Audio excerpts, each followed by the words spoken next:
اعوذ باللہ من الشیطان الرجیم بسم اللہ الرحمن الرحیم ربی یسر ولا تعسر وتمم بالخیر۔ تاریخ طبری جلد اول کا مطالعہ کر رہے ہیں۔ آج کی ایپیسوڈ میں روئے زمین پر سب سے پہلی وفات، اس کے بارے میں بیان کریں گے۔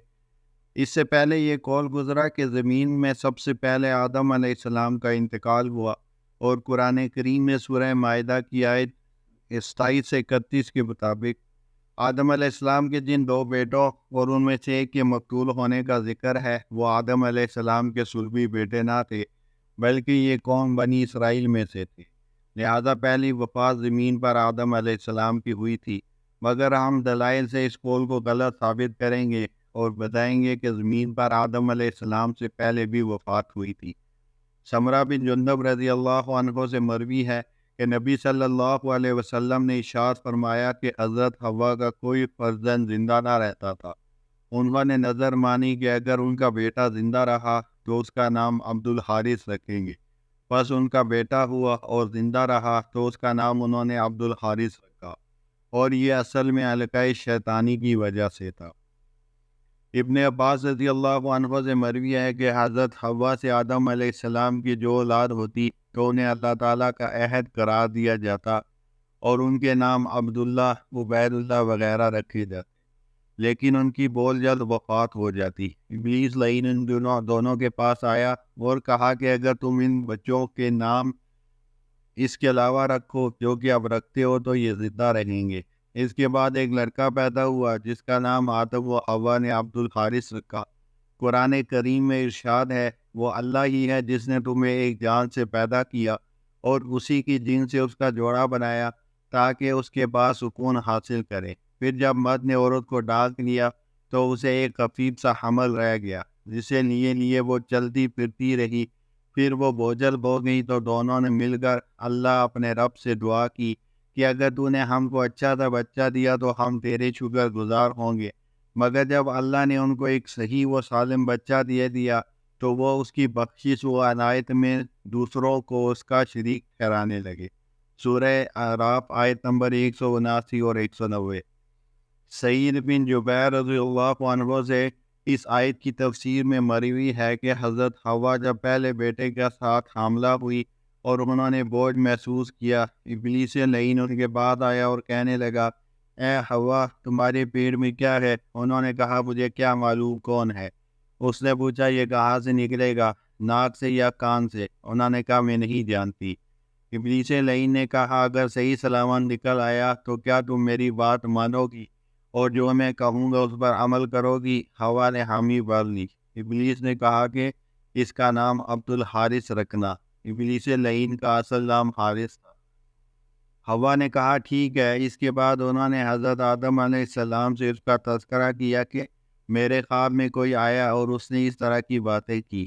آدم علیہ السلام نے فرمایا کہ وہ شیطان تھا، تم اس سے بچ کر رہنا، یہ ہمارا دشمن ہے جس نے ہمیں جنت سے نکلوایا تھا۔ پھر حضرت حوا کے پاس شیطان دوبارہ آیا اور اس سے اسی بات کا احاطہ کیا۔ حضرت حوا نے حامی بھر لی، لہذا جب بد حمل ہو گیا اور اللہ تعالیٰ نے سلامتی کے ساتھ بچے کو پیٹ سے نکال دیا تو حضرت حوا نے وعدے کے مطابق بچے کا نام عبد الحارث کر دیا۔ سورہ اعراف کی آیت 89-90 میں اسی کا ذکر ہے۔ سعید بن جبیر رضی اللہ عنہ سے ایک اور روایت میں مروی ہے کہ اس سے پوچھا گیا کہ کیا آدم علیہ السلام نے شرک کیا تھا؟ فرمایا کہ میں اللہ تعالیٰ کی پناہ چاہتا ہوں اس بات سے کہ میں ان کے متعلق شرک کا دعویٰ کروں۔ البتہ حوا نے جب حمل کا بوجھ محسوس کیا تو ان کے پاس ابلیس لعین آیا اور کہا کہ یہ کہاں سے نکلے گا، تمہاری آنکھ، ناک یا منہ سے؟ شیطان نے انہیں بہت مایوسی میں مبتلا کر دیا اور کہا کہ اگر یہ صحیح سلامت نکل آئے تو کیا تم میری بات مانو گی؟ ابن فضیل کی روایت میں یہ بھی اضافہ ہے کہ شیطان نے کہا، اگر وہ صحیح سلامت نکل آئے اور تمہیں کسی قسم کا کوئی نقصان نہ پہنچے اور نہ ہی تمہاری موت کا باعث بنے تو کیا تم میری بات مانو گی؟ انہوں نے کہا، ہاں۔ ابلیس نے کہا، اس کا نام عبد الحارث رکھنا۔ بس حوا نے ایسا ہی کیا اور یہ ان کا شرک بالاسم تھا۔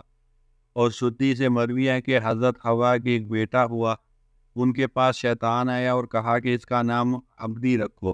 ورنہ میں اس کو قتل کر دوں گا۔ آدم علیہ السلام نے کہا میں نے تمہاری بات مانی تھی، جس کے نتیجے میں مجھے جنت سے بے دخل کر دیا گیا۔ بحث و تکرار کے باوجود آدم علیہ السلام نے شیطان کی بات ماننے سے انکار کر دیا اور بچے کا نام عبدالرحمن رکھا۔ بس ابلیس لعین نے اس بچے کو قابو کر کے قتل کر دیا۔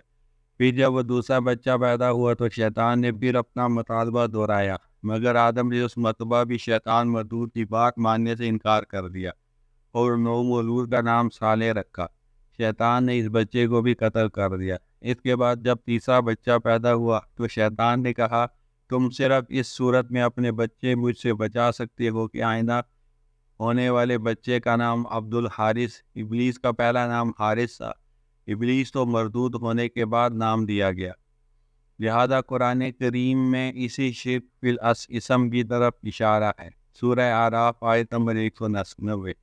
یہ تمام روایات اس پر دلالت کرتی ہیں کہ آدم اور حوا کی بعض اولاد کی وفات ان سے پہلے ہو چکی تھی، اور اس باب میں اس کے علاوہ بھی متعدد روایات حسن کی تردید کر رہی ہیں، جس میں کہا گیا ہے کہ زمین سے پر سب سے پہلی وفات آدم علیہ السلام کی ہوئی۔ وآخر دعوانا الحمد للہ رب العالمین۔